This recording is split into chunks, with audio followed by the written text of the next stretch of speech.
O Em Dia com a Educação está de volta. Hoje nós conversamos com Celeste Azulay Kelman, professora da Universidade de Brasília. Professora, qual a importância dos educadores nesse processo de educação inclusiva? Olha, os educadores, eles, vamos assumir que estejam na escola.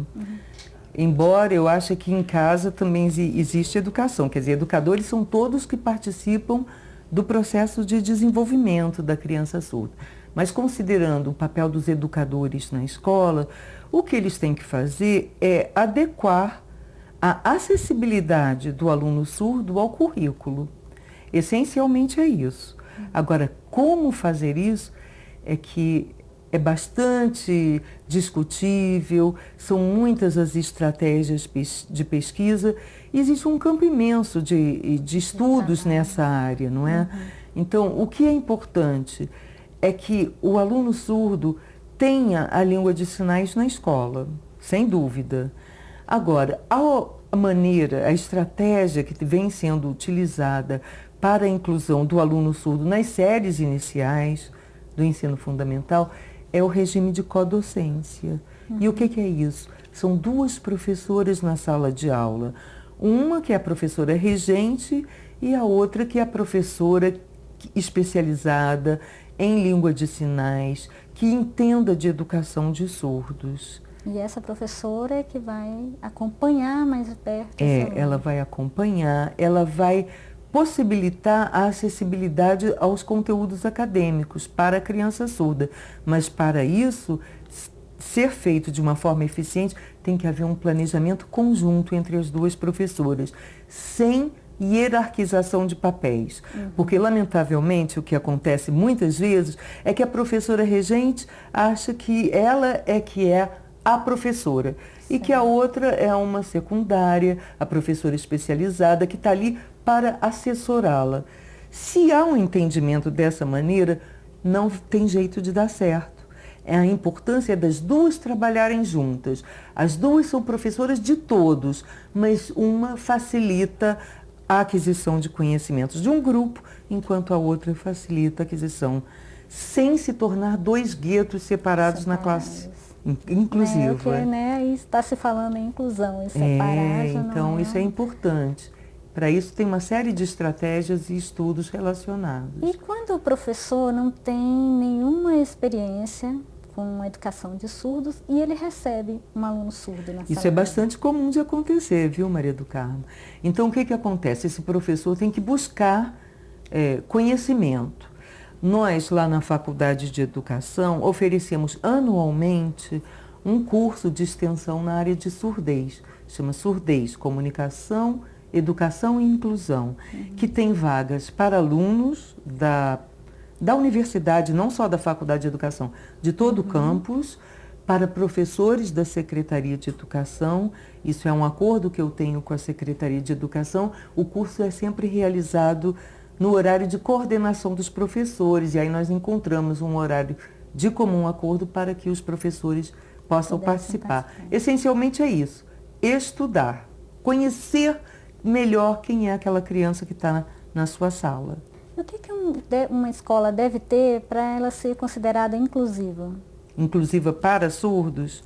Isso. Deve ter professores que saibam língua de sinais, diretor, secretário, merendeiro, todo mundo ali sabendo a língua de sinais.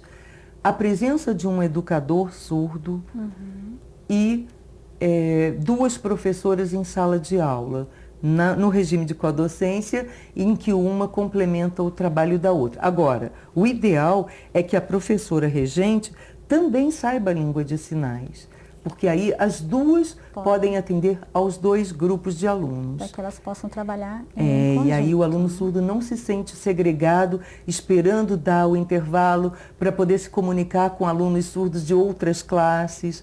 É bom ele se sentir bem naquele ambiente da sala de aula, porque aí ele vai elevar sua autoestima e vai realmente se sentir incluído, sem que a inclusão fique reduzida a um aspecto social.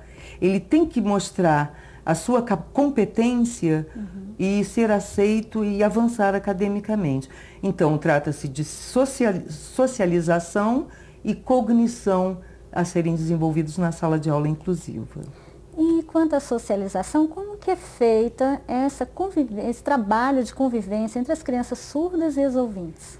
Bom, as crianças, elas não reconhecem barreiras. Então, a barreira da comunicação é minorada. Primeiro, porque elas acabam aprendendo com seus pares surdos.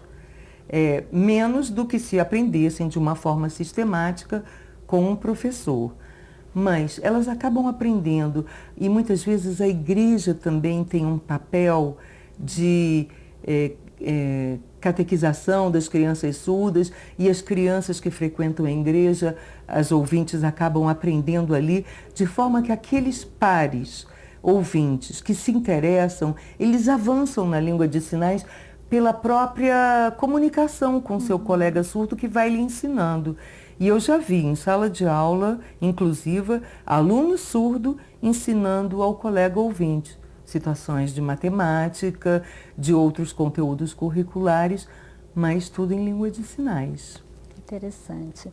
E o currículo, ele é o mesmo para as crianças surdas e as ouvintes? Ele deve ser, não há razão para ser diferente.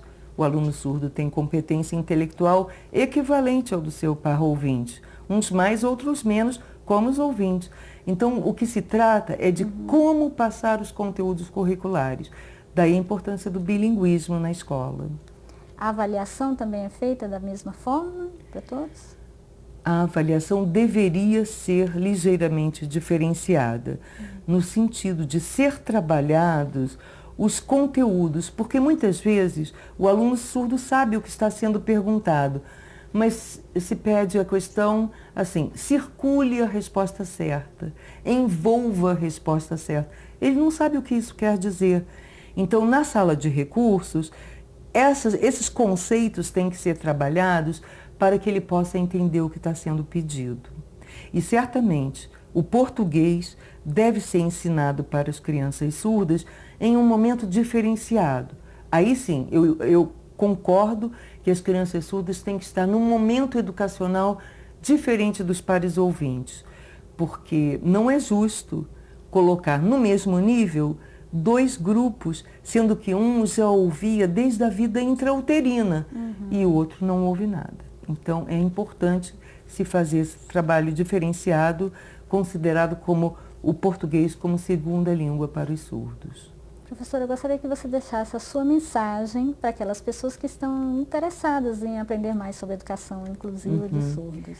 Bem, eu considero que o desenvolvimento de pessoas surdas, ele avança na medida em que a sociedade possibilita a aceitação e acessibilidade em todas as áreas, não apenas na educação, mas no lazer, oferecendo filmes com legendas, mas também com línguas de sinais, porque a compreensão é muito maior se houver a legenda e a pessoa interpretando em língua de sinais aquele filme, teatro, peças musicais, enfim, possibilidades culturais do surdo ter acesso a esses bens.